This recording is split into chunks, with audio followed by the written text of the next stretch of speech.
Hello friends, আমার আরও একটি ব্লগে তোমাদের সকলকে ওয়েলকাম। আজ ছিল আমাদের ছুটির দিন, তাই সকাল সকাল উঠে চলে গেছিলাম বাজারে। এই হলো সেই বাজারের রাস্তা। তো বাজার করে তো নিয়ে এসেছি, মম কি করছে দেখি। সকালে কি ভাত হয়ে গেছে? হ্যাঁ, ভাত হয়ে গেছে, টক ডাল হচ্ছে, মাছ ভাজা, পাট শাক হবে, অনেক কিছু। অনেক কিছু বাজার নিয়ে এসেছি কিন্তু। হ্যাঁ। বাজারে গেছিলাম, এদিকে মম ভাত ডাল করা হয়ে গেছে, আর সকালে টিফিনের জন্য লুচি নিয়ে এসেছি, কচুরি নিয়ে এসেছিলাম। এক কচুরি খানা, আমার কচুরি খানা, তাতে ঠান্ডা যাবে। পোলা আসুক। টক ডালটা ভালো লাগবে না, মাংস আর ভালো লাগে না আমার। ডালের সাথে একটু ভাজাভুজি করলে ভালো হয় না? ডালের সাথে ওই রাজুতে তো মাছ ভেজে দেবো না, আর আমাদের ওই যে ভাজাভুজিতে একটু অবশ্যই লাগবে ডালের সাথে। মহারানী খেতে বসেছে। আরে বেলা কত খিদা পেয়েছে খুব। বেলা আমি খেয়ে গেছি, এখনো 10টা বাজেনি। তো কি 10টা তো সকাল। এই যে ওই দেখ চিংড়ি মাছ।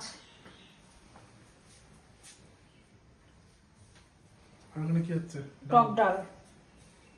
এই যে আবার বাজার এখন নামানোর সময় পাইনি। এই যে আমাদের লালটু। লালটুটা খাওয়াতে না কেমন করছে। ওদের কেন ওরাও খাইছে। এই দেখো, এই হচ্ছে গৃহস্থ বাড়ির খাওয়া দাওয়া। দেখো কড়াই চাইটা খেতেছে। দেখো তোর কড়াই চাটার কি হলো? কড়াইয়ের মধ্যে কতটি রয়েছে, এগুলো ফেলানো কষ্ট লাগে না? যার জিনিসের দাম বাবা, কিচ্ছু ফেলানো যাবে না। দেখো এখানে চায়ের হাত দিয়ে একবারে চায়ের আঙুল দিয়ে কড়াই থেকে চাইটা খাচ্ছে, আর হোটেলে গেলে কাঁটা চামচ দিয়ে এরকম করে খায়, মনে করে যেন একটু একটু খায়। আর বাড়ির খাওয়া দেখো, হোটেলে একটা মাংসের উপরে বাবা লোকে তাকায় তাকায় করবে না। আর বাড়ির খাওয়া দেখো, এখন কবজি ডুবায়, ওই যে চায়ের আঙুল মুখে ঢুকে গেছে। আমরা 5 স্টারে গিয়েও আমি হাত দিয়ে খাই, হাত দিয়ে খাওয়ার স্বাদই আলাদা। কি মজা কড়াই চেটে। দেখো কিন্তু চাটে পুটে খেলাম, কতটা কড়াইয়ের সাথে পড়ে যেত, বাইরে ফেলে দিত তো। রনি, আমার চুমকু কই? এই তো। ওঠ।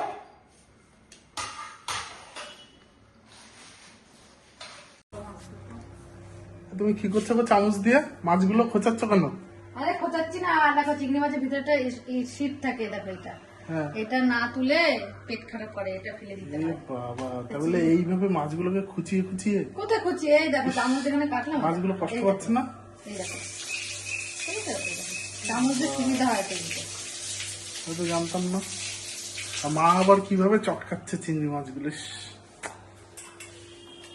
তুমি বৈষ্ণব মানুষ, তুমি দূরে থাকো এর থেকে। এইভাবে নিরীহ প্রাণীগুলোকে হত্যা করা হচ্ছে।